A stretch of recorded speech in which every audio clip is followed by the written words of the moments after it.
Some people say every family has a price they are willing to pay to protect their money.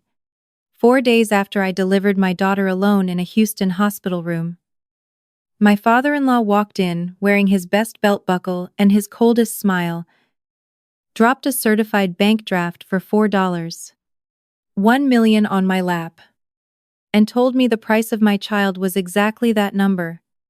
My husband Marcus stood 3 feet behind him, staring at the industrial tile floor, holding hands with a woman named Jenna, who used to be his high school girlfriend and was currently wearing a diamond ring that had not been there last Tuesday. What none of them knew was that for the past 14 months, I had been quietly building a federal fraud case against a Houston-based industrial company called Voss Energy Holdings. I had mapped every falsified insurance claim, every staged equipment failure, every ghost payroll submission. I had the routing numbers, the offshore accounts, the forged inspection certificates. I just had not yet realized that Voss Energy Holdings belonged entirely to my father-in-law. My name is Claire, and I am 30 years old. I am an insurance fraud investigator, and I calculate deception for a living. The hospital room smelled like antiseptic and the lavender lotion my mother had sent in a care package that arrived 2 days late. My daughter Eleanor was sleeping in the bassinet beside me. 4 pounds 11 ounces of perfect stubbornness. Born 5 weeks early because my body had decided I had endured enough stress to last a decade. My father-in-law Harlan Voss filled the doorway the way he always did, as if the space had been built specifically to frame him. He was 63 years old, a man who had turned a modest drilling operation into a regional energy empire through a combination of legitimate ambition and deeply illegitimate accounting. He looked at the bassinet first. Not at me. Not at his granddaughter. Just at the general direction of Eleanor, the way a person looks at a chess piece they need to move off the board. Take the money, Claire, Harlan said, pulling a chair to the side of my bed and sitting down without being invited. The way powerful men always do. My attorneys drafted the paperwork this morning. You signed the voluntary termination of parental rights. You accept the $4.1 million. And you are on a plane out of Texas by the end of the week. Eleanor stays here with Marcus and Jenna. She will be raised properly, with the Voss name and everything that comes with it. I looked at Marcus. He finally looked up from the floor. And what I saw in his face was not cruelty. It was cowardice, which is always worse. He had the expression of a man who had already made his decision weeks ago and was only now being forced to watch the consequences arrive. She needs stability, Marcus said quietly. You know things have not been right between us for a long time. Claire, Jenna, and I. We want to give Eleanor a real home. A complete family. You can start over somewhere. $4 million is more than enough to build a good life. I looked down at the bank draft on my lap. The amount was printed in stark black ink, followed by the words certified funds. I held it up to the fluorescent light, the way my mentor at the agency taught me to hold documents. I did not yet fully understand. I was looking for the issuing institution. It was drawn from Voss Energy Holdings' corporate reserve account. Not Harlan's personal funds. Corporate money. That was the first miscalculation. The second was the woman sitting in my desk chair on the other side of the room, whom neither of them had bothered to introduce. She was in her mid-50s, wearing a blazer that was too formal for a hospital visit, with reading glasses pushed up on her head, and the watchful eyes of someone who had spent decades moving quietly through rooms where decisions were being made. Her name was Diane. She was Harlan's eldest daughter and Marcus's older sister, and she had been estranged from the Voss family for 11 years. What Harlan did not know, because Harlan had stopped paying attention to Diane the moment she stopped being useful to him, was that Diane had been my closest friend for the past 3 years. We had met at a continuing education seminar on forensic financial analysis. We had built a friendship entirely outside the Voss family orbit, and she had been the one, working through careful anonymity, who had been feeding me documentation on Voss Energy Holdings for 14 months. She sat quietly in the chair and did not speak. She had told me not to react to anything. She had told me to let them talk. I set the bank draft down on the sheet beside me. I folded my hands over the edge of the hospital bed. I looked at my father-in-law, the way I look at every subject I investigate, with professional neutrality and complete internal calculation. "You said 4.1 million. I said, keeping my voice so steady, it almost surprised me. "That is a specific number, Harlan. Most people round to 4, or go to 4.5. What is special about 4.1? His jaw tightened. "It is a generous offer. Claire, do not play games with me." "I am not playing games," I said. "I am asking a financial question. As someone who works in insurance investigation, I find it interesting that 4.1 million is the exact amount listed in the outstanding claims settlement for the Beaumont facility fire that your company filed 18 months ago.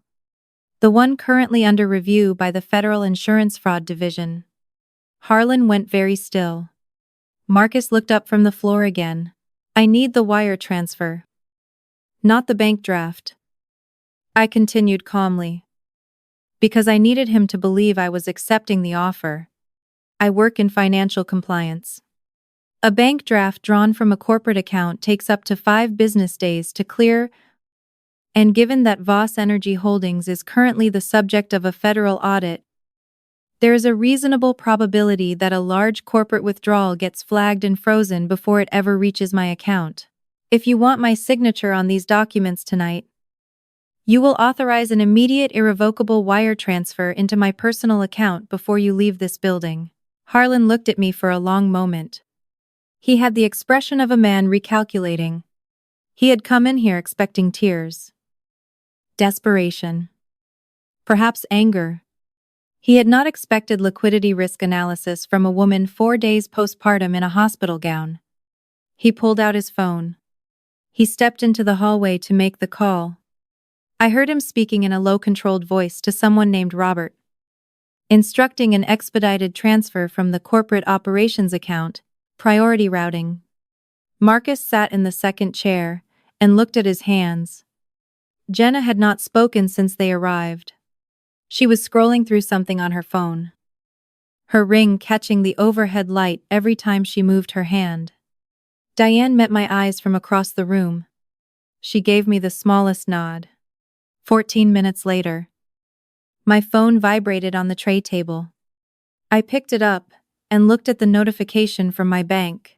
The incoming priority wire transfer of $4.1 million had cleared fully into my personal account.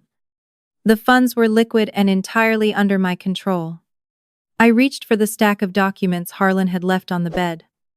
I picked up the top page and read the header carefully. It was a voluntary termination of parental rights, exactly as he had described. I flipped past it.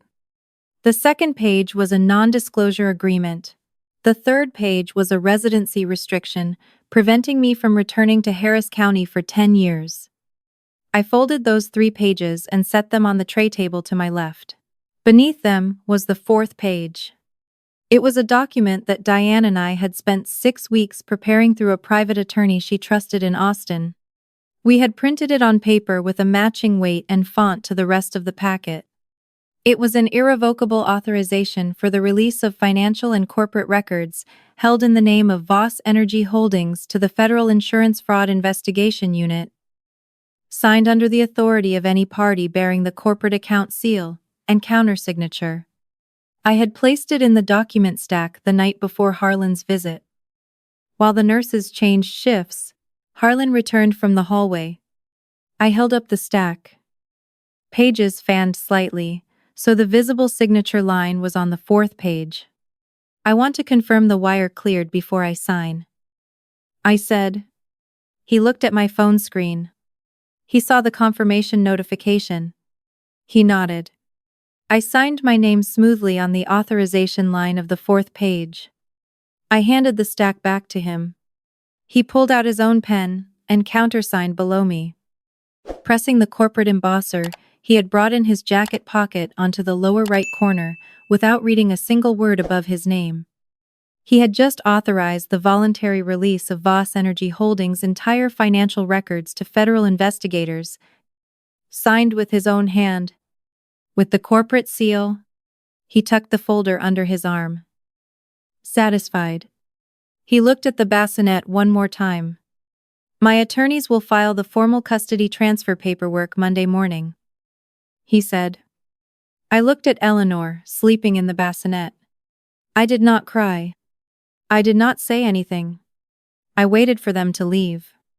The moment the door clicked shut, Diane was on her feet. She had a bag packed for me already in the closet.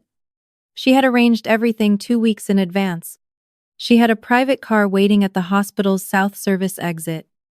Driven by a man who had worked for her own security team for 7 years.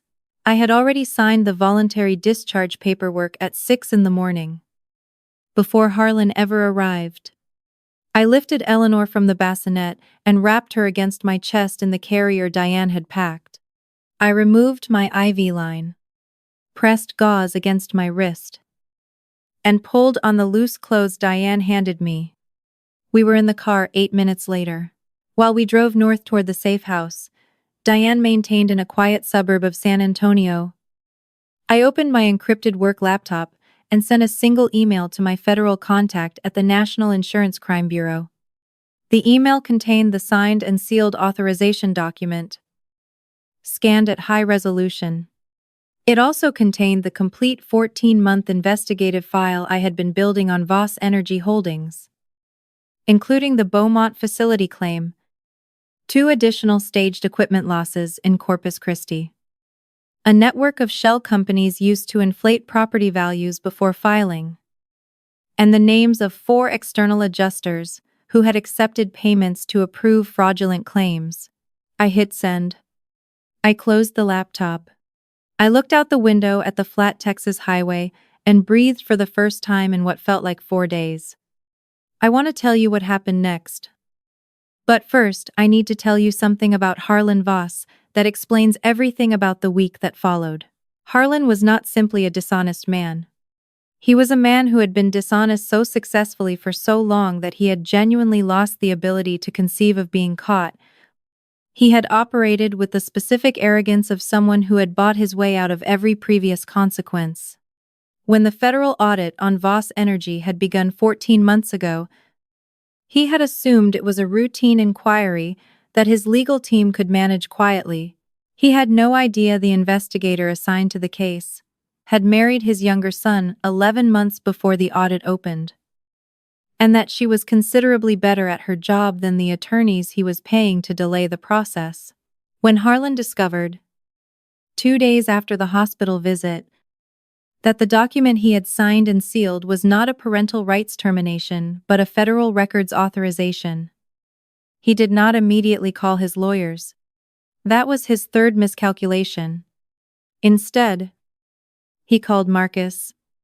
And Marcus, who had spent his entire adult life responding to his father's fear with impulsive and poorly considered actions, drove to the federal building downtown and demanded to speak to someone about withdrawing a document his father had signed under duress. That conversation was recorded. Federal buildings record conversations in their public lobbies. A transcript was generated within 48 hours. I learned all of this from Diane, who had a contact in the office.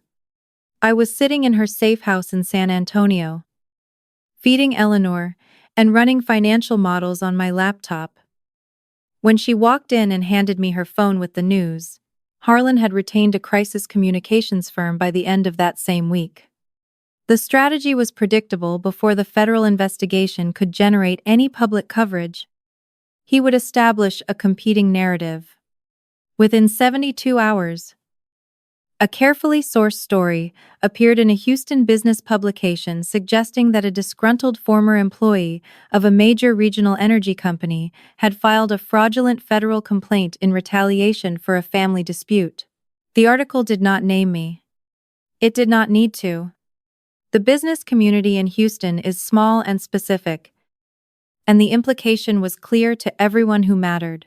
I was described in the piece as emotionally unstable, recently separated, and motivated by financial grievance. Marcus gave a brief statement to a local news channel from the steps of the Voss Energy headquarters. He looked tired and genuinely sad, which I found more infuriating than if he had looked cold. He said that his estranged wife had undergone a serious mental health crisis following a difficult birth, that the family was praying for her recovery, and that the well-being of their daughter remained the central concern of everyone involved. He did not mention Jenna. He did not mention the $4. $1 million. He did not mention that he had stood in a hospital room 4 days after his daughter was born and offered her mother money to disappear. I watched the segment from Diane's living room. Eleanor was asleep across my knees. I did not scream. I did not post anything on social media. I turned the television off and went back to my laptop. Here is what I had been doing for the previous 72 hours while Harlan was building his media strategy. The $1 million that Harlan had wired from the Voss Energy corporate operations account was clean, cleared, and fully in my control. I had immediately moved it through my personal financial advisor into 3 separate investment vehicles. All legitimate, all traceable, all mine. I also retained a litigation attorney in Austin, whose specialty was complex financial fraud cases involving corporate defendants. His name was Paul, and he had known Diane professionally for years. More importantly, he had known for 6 months that this situation was likely to arrive. Because Diane had been preparing him, what Harlan had not considered, in his rush to manage the narrative, was the specific legal mechanism he had triggered by drawing my settlement from the Voss Energy corporate account. When a corporation issues payment to settle a personal matter involving a corporate officer's family member, that payment is required to be disclosed in the company's quarterly financial filings. A payment of $4. $1 million from corporate operations that was not disclosed would constitute a material omission from the financial statements that Voss Energy filed with the State Regulatory Commission. Paul filed the disclosure complaint with the Texas State Securities Board on a Friday afternoon, which meant it would process over the weekend and appear in the public regulatory database first thing Monday morning before Harlan's legal team had a chance to respond. Monday morning. The Houston business press found the filing. By 11 in the morning, 2 major energy industry analysts had issued statements questioning the financial transparency of Voss Energy Holdings in light of the undisclosed payment and the simultaneous federal insurance inquiry. By 2 in the afternoon, 3 institutional investors who held positions in Voss Energy's privately traded shares had requested emergency calls with the company's board of directors. Harlan spent Monday on the phone. He did not call me. He called his lawyers, his investors, his board members, and finally, I am told, he called Marcus and said things to his son that I do not need to repeat here because they are not the point of this story. The point is what happened Tuesday. On Tuesday morning, Diane called me from outside a coffee shop 2 blocks from the Voss Energy headquarters. She had met with the board's independent director, a woman named Sylvia, who had been quietly concerned about Harlan's financial management for years and had never had enough documented cause to act on those concerns. Diane had spent 2 hours with Sylvia the previous afternoon, sharing the 14-month investigative file, the authorization document, the regulatory complaint, and a detailed summary of the Beaumont facility claim. Sylvia called an emergency board session for Tuesday at 10 o'clock. Harlan arrived to his own board meeting to find that 3 of the 5 independent directors had already reviewed the investigative file. He also found Paul sitting at the conference table next to Sylvia, representing a client who had a significant financial interest in the outcome of the proceedings. That client was me. I was not in the room. I was in San Antonio, but I was on the phone with Paul during every recess.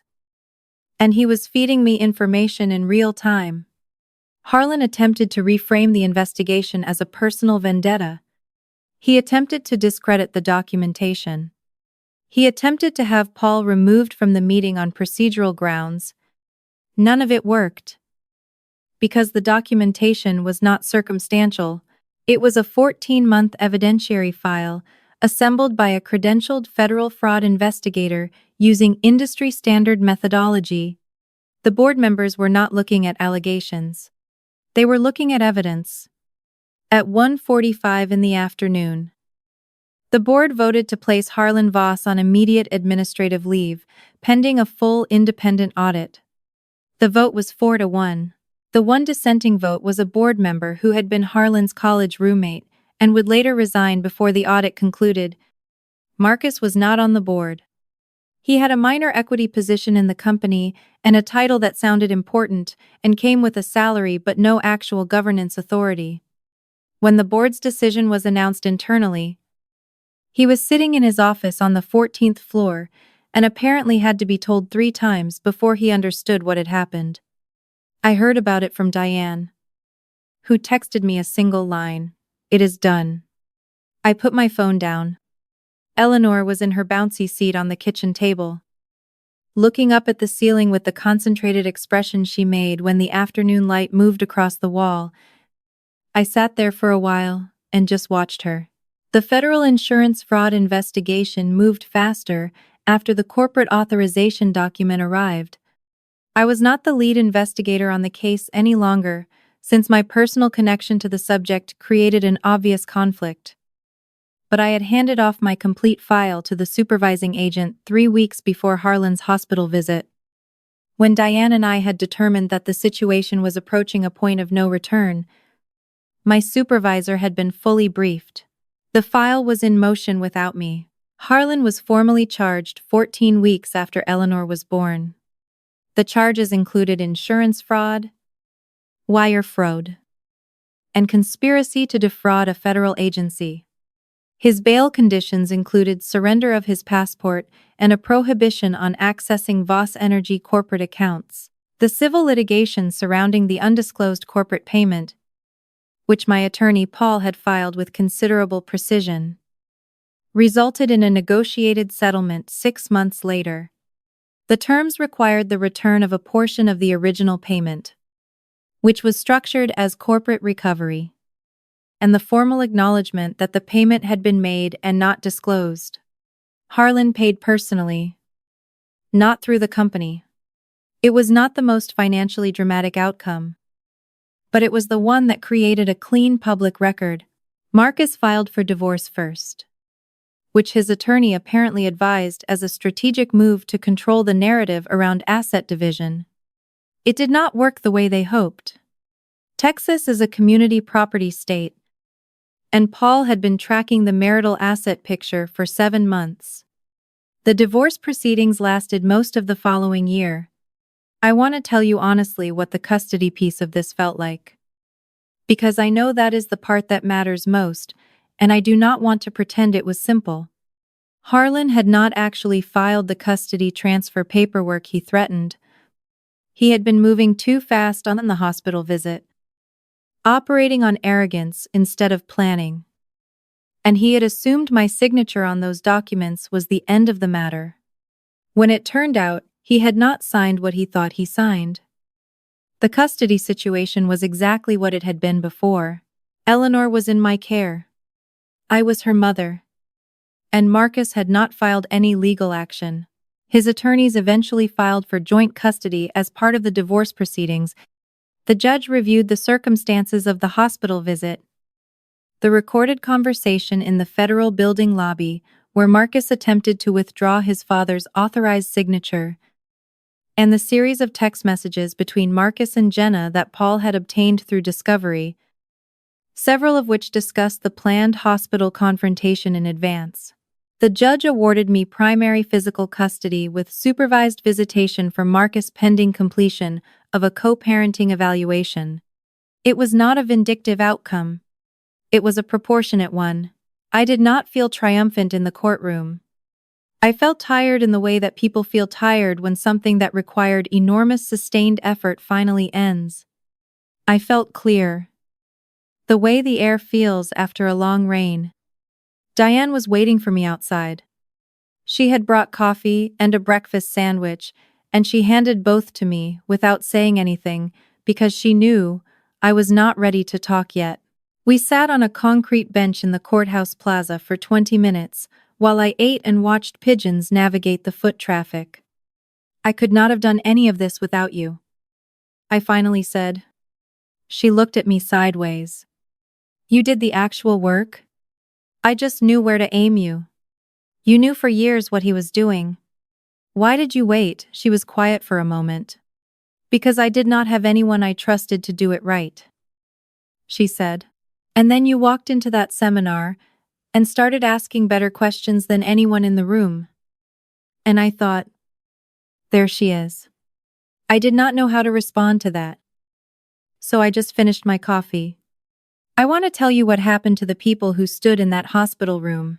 Harlan Voss entered a plea agreement 14 months after his initial charges. The agreement included a felony conviction for insurance fraud, a substantial financial penalty, and a prohibition from serving as an officer or director of any publicly or privately regulated entity for 20 years. He sold the house in River Oaks. He sold the ranch in Hill Country. He did not go to prison. Because his attorneys were very good, and his cooperation with the federal investigators in identifying the adjusters who had taken payments reduced his exposure considerably. He moved to a smaller house in a suburb north of the city. His name is no longer on any building. Marcus left Voss Energy before the independent audit concluded. He had a business administration degree and no independent professional history apart from the titles his father had given him. He spent several months consulting, without much success, and eventually took a project management position with a mid-size construction company in Dallas. He pays his portion of Eleanor's expenses on time every month, which is all I require of him. He and Jenna are no longer together. I do not know the details, and I did not ask.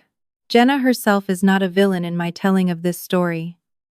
Even though she was standing in that hospital room, holding my husband's hand, she was 29 years old, and she had been told a version of events that cast her as the corrective to my inadequacy. She believed it because she wanted to. And then she learned that the Voss family's version of every story had a short shelf life. I do not know where she is now. Diane started her own financial consulting practice. I helped her with the business formation documents because I had time, and she had done considerably more for me than that. She calls me on Sunday mornings when Eleanor is napping, and we talk for too long about nothing important. Which is what friendship sounds like when the emergency is finally over. Paul, who handled my case with intelligence and genuine care, received a referral from me that resulted in his largest client engagement of the following year. It was the least I could do. I moved to Asheville, North Carolina, 8 months after Eleanor was born. I had been to Asheville once, years ago, for a weekend with a college friend. And I had thought about those mountains at odd moments ever since. I found a house with a front porch that looks toward a ridge of blue spruce, and a backyard that is large enough for a dog, which Eleanor has informed me she requires. I still work in insurance fraud investigation. I consult independently now, which means I choose my cases, and I answer to myself, and I can close my laptop when Eleanor wakes up from her nap. My income is comfortable because I am very good at my job, and because the settlement from the divorce proceedings included a fair accounting of the years I had contributed to a marital life that someone else decided to dismantle, I am not going to tell you that I am happy in the way that means everything is easy. Eleanor has colic some nights. The house needs work. I have sat on my porch in the dark more than once, thinking about the version of my life I thought I was building, to the version with a partner who chose me when it was difficult. The version where my daughter's first weeks were not spent as a financial bargaining chip in a hospital room. But I am going to tell you that I am free. Genuinely. Structurally. Permanently free, in a way that I did not fully understand was possible until I was standing on the other side of it. When Harlan put that bank draft on my hospital bed, he thought he was buying my disappearance. He had calculated the price he believed a woman like me would accept to surrender her child and her claim on his family's money and go quietly. He had not calculated what a woman like me would do with $4.1 million and 11 months of documented evidence and a very old friendship with his daughter. He had not calculated that for someone trained to find the hidden structure in financial fraud, his entire operation looked less like an empire and more like a set of connected vulnerabilities, each one waiting for the right pressure applied at the right point. I am not a person who believes that enduring something hard makes you exceptional. Millions of people endure things far harder than what I went through, without resources or education or a Diane in their corner. And they survive, and they build something, and they do not get a story told about them. What I will say is this: the thing that saved me was not the money, and it was not the legal strategy, though both mattered. It was the decision I made in that hospital room to stay completely inside my own competence, to stop responding to the situation as a wife and a mother who had been betrayed, which is what Harlan was counting on, and to start responding as an investigator looking at a subject who had just made a serious error. He handed me $4.1 million drawn from a corporate account that was already under federal review. He handed me a signed and sealed document without reading it. He handed me a timeline, and a motive and a paper trail. And then he walked out of the room and waited for me to disappear. I am still here. Eleanor is learning to pull herself upright against the couch cushions, and she has the expression when she does it of someone who expects to be applauded, which she always is. The spruce trees on the ridge turn a particular color in the late afternoon that I have not yet found the right word for. My front porch is warm in the evenings, and I sit there sometimes and think about nothing at all, which is the most expensive thing I own. If you are watching this right now, and someone in your life is standing in front of you with a number written on a piece of paper, telling you that is what you are worth, I want you to understand something that took me a long time to fully believe. Their number is not your value. Their number is their fear. It is the amount they need to spend to stop being afraid of you. And if they are afraid enough to put a number on it at all, it means they already know you are more powerful than they are prepared to handle. Stay in your competence. Let them talk. Let them make their moves. And when they hand you the weapon they intend to use against you, take it with both hands, and be grateful for the gift. If this story stayed with you, please share it with someone who needs to hear it today. Leave a comment below telling me about a moment when you refused to accept what someone told you your worth was. Your story matters, and it might be exactly what someone else needs to find their way through. Welcome to Recovery Stories, and thank you for being here.